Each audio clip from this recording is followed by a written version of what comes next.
నమస్తే, నేను ప్రశాంత్. వైఎస్ఆర్సీపీ నేతలు డైరెక్ట్గా పోలీసులనే బెదిరిస్తున్నారు. ఇప్పుడు పోలీసులే వైఎస్ఆర్సీపీకి భయపడుతున్నారా? అసలు ఏం జరుగుతుంది? దీని గురించి అయితే మాట్లాడేందుకు ప్రస్తుతం మనతో పాటు సీనియర్ జర్నలిస్ట్ సిఎస్ రావు గారు ఉన్నారు. నమస్తే అండి. నమస్తే సార్, గత ప్రభుత్వంలో మనం చూసాం పోలీసులు ఏ విధంగా వైఎస్ఆర్సీపీ పార్టీకి పనిచేశారు, ఎన్ని అన్యాయాలు అక్రమాలు చేసినా కానీ దానికి ఎంత సపోర్టివ్గా చేశారనేది అయితే మనం చూసాము.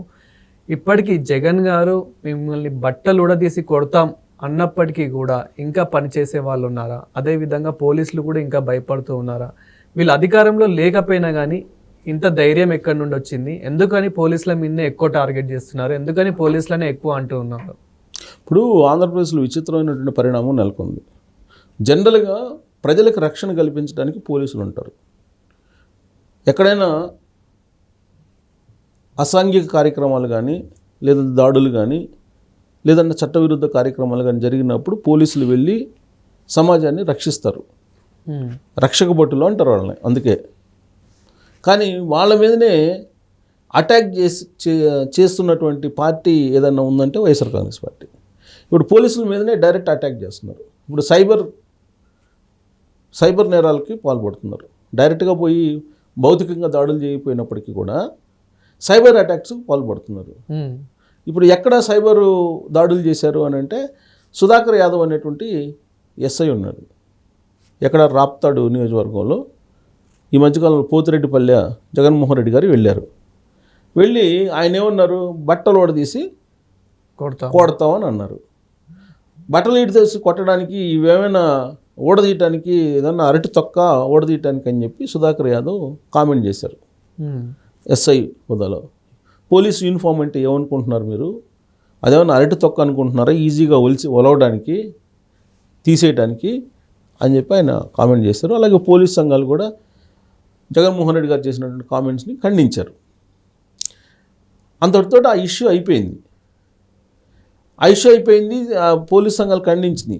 కానీ వైఎస్ఆర్ కాంగ్రెస్ పార్టీకి సంబంధించినటువంటి సోషల్ మీడియా మాత్రం బట్టలు ఓడదీసి నిలబెట్టడానికి ఇదేమన్నా అరటి తొక్క అనుకున్నాం, పోలీసు యూనిఫామ్ ఇది, దీనికి ఉన్నటువంటి పవర్ ఏంటో మీకు తెలియట్లేదు అని చెప్పి ఆయన మాట్లాడారు. దాంతో ఆయన్ని ట్రోల్ చేయడం మొదలుపెట్టారు వైఎస్ఆర్ కాంగ్రెస్ పార్టీకి సంబంధించినటువంటి క్యాడర్.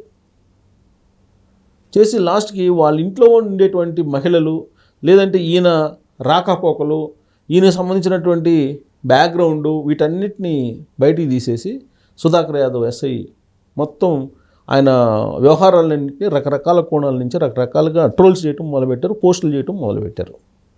లాస్ట్కి సుధాకర్ యాదవ్ ఏం చేశారంటే తన మీద సైబర్ అటాక్ చేస్తున్నారు కాబట్టి రక్షించండి అని చెప్పి సైబర్ కేసులు పెట్టాల్సి వచ్చింది. సైబర్ కేసులు పెట్టి ఇప్పుడు వైఎస్ఆర్ కాంగ్రెస్ పార్టీకి సంబంధించినటువంటి క్యాడర్ని ఎవరైతే సైబర్ దాడులు చేస్తున్నారో ఆయన మీద చర్యలు తీసుకునే దానికి ఇప్పుడు పోలీసులు సిద్ధమయ్యారు.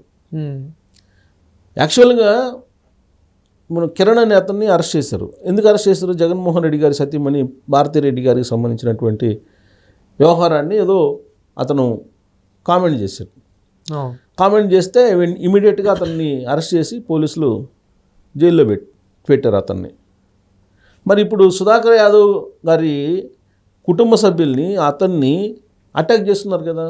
అటాక్ చేసినప్పుడు పోలీసులు అసలు ఎస్ఐ మీదనే మీరు అటాక్ చేస్తుంటే మామూలు వాళ్ళని అసలు బతకనిస్తారా? పోలీసులకే వీళ్ళు సవాలుగా నిలుస్తుంది వైఎస్ఆర్ కాంగ్రెస్ పార్టీకి సంబంధించినటువంటి సోషల్ మీడియా.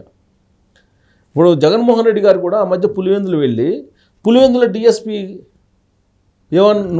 డిఎస్పీ తన పని తాను చేసుకోకపోతే వైఎస్ఆర్ కాంగ్రెస్ పార్టీకి సంబంధించినటువంటి కార్యకర్తలను ఏదో అరెస్ట్ చేస్తే మనం అధికారంలోకి వస్తాం, ఆ తర్వాత అతని చేత ఆ డిఎస్పీ చేతనే మీకు సెల్యూట్ కొట్టిస్తానని చెప్పాడు, హామీ ఇచ్చాడు వాళ్ళకి.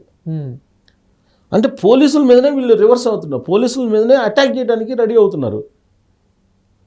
మరి ఇక ప్రజలను రక్షించేది ఎవరు? ప్రజలు రక్షించేది పోలీసులు. వీళ్ళు సైబర్ అటాక్స్ ఆ పోస్టుల రూపంలో ఓ బుల్లెట్స్ మాదిరిగా ఆ పోస్టులని వదులుతున్నారు సోషల్ మీడియాలో.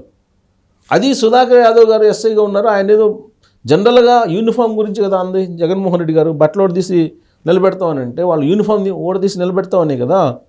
సో కాబట్టి నిజంగానే పోలీసుకి ఆ పవర్ ఉండాలి, ఆ ఆవేశం ఉండాలి. అది అన్నప్పుడు రియాక్షన్ కూడా ఉండాలి. బట్టలోడు తీసేది ఆ పోలీసు యూనిఫామ్కి ఉండేటువంటి పవర్ ఏంటి అసలు? చట్టం దాన్ని కల్పించింది కదా ఆ యూనిఫామ్కి. ఆ యూనిఫామ్నే కించపరుస్తూ జగన్మోహన్ రెడ్డి గారు మాట్లాడినప్పుడు ఖచ్చితంగా రియాక్ట్ అవుతారు. అవును. ఎవరైనా సరే దాని యొక్క విలువ తెలిసిన వాళ్ళు ఎవరైనా రియాక్ట్ అవుతారు. సుధాకర్ యాదవ్ గారికి విలువ తెలుసు కాబట్టి రియాక్ట్ అయ్యారు. నువ్వు వలవడానికి ఏమైనా అరటి తొక్క అనుకుంటున్నావు, ఏంది వలవడానికి? అంత ఈజీ కాదని చెప్పేసి అన్నారు. మేము ఎప్పుడైనా సరే మా విధులు మేము నిర్వహిస్తాము, ప్రభుత్వంలో ఎవరున్నా సరే మా విధులు మేము నిర్వహిస్తాం, చట్టం పరిధిలో మేము పనిచేస్తామని చెప్పి ఆయన చెప్పారు. మీరు ఎలా ఓడదీస్తారు, అదేమన్నా అరటి తొక్క అనుకున్నాం అని చెప్పి ఆయన కామెంట్ చేశారు. ఆ మాత్రం డ్రెస్ విలువను లేనటువంటి పోలీసులు ఇంకెందుకు? ఆ డ్రెస్ విలువ తెలుసు కాబట్టి ఆయన రియాక్ట్ అయ్యారు. డ్రెస్ విలువ తెలుసు కాబట్టి పోలీస్ సంఘం రియాక్ట్ అయింది. దానికి ఆయన ఏదో నేరం చేసినట్టు వైఎస్ఆర్ కాంగ్రెస్ పార్టీకి సంబంధించిన కార్యకర్తలు ఆయన కుటుంబ సభ్యుల్ని టార్గెట్ చేసి పోస్టులు పెడుతూ నానా రకాలుగా ఇప్పుడు సోషల్ మీడియాలో హల్చల్ చేస్తున్నారు. బుల్లెట్ కంటే పదునైనటువంటి విధంగా పోస్టులు పెడుతున్నారు వాళ్ళు. సైబర్ అటాక్ అంటే అదే. ఇప్పుడు సైబర్ రాబోయే రోజుల్లో యుద్ధాలే ఉండవు, దేశాల మధ్య కూడా ఓన్లీ సైబర్ అటాక్స్ ఉంటాయి అంటారు. అణుబాంబులు వేసుకోవసరం లేదు, సైబర్ అటాక్స్ చాలని.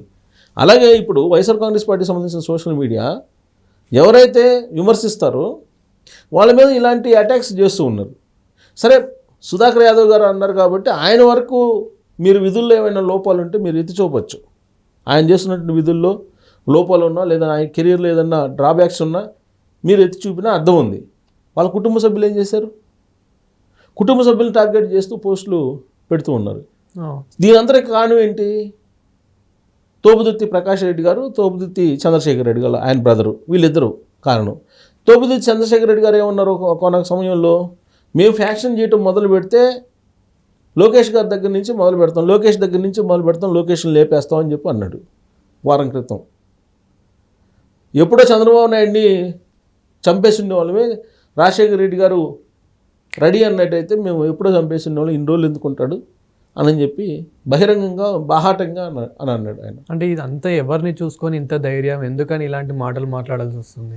ఇప్పుడు వాళ్ళకి భావోద్వేగాలు రెచ్చగొట్టాలి. ప్రజల్లో భావోద్వేగాలు రెచ్చగొడితే తప్ప వాళ్ళ వైపు చూసే పరిస్థితి లేదు. ఎందుకంటే రాష్ట్రంలో అభివృద్ధి కార్యక్రమాలు జరుగుతున్నాయి. రాష్ట్రంలో అనేక చోట్ల ఇప్పుడు రోడ్లు వేశారు. అవును. గ్రామాల్లో పంచాయతీరాజ్ శాఖ నుంచి ఒకేసారి రోడ్లు వేస్తున్నారు.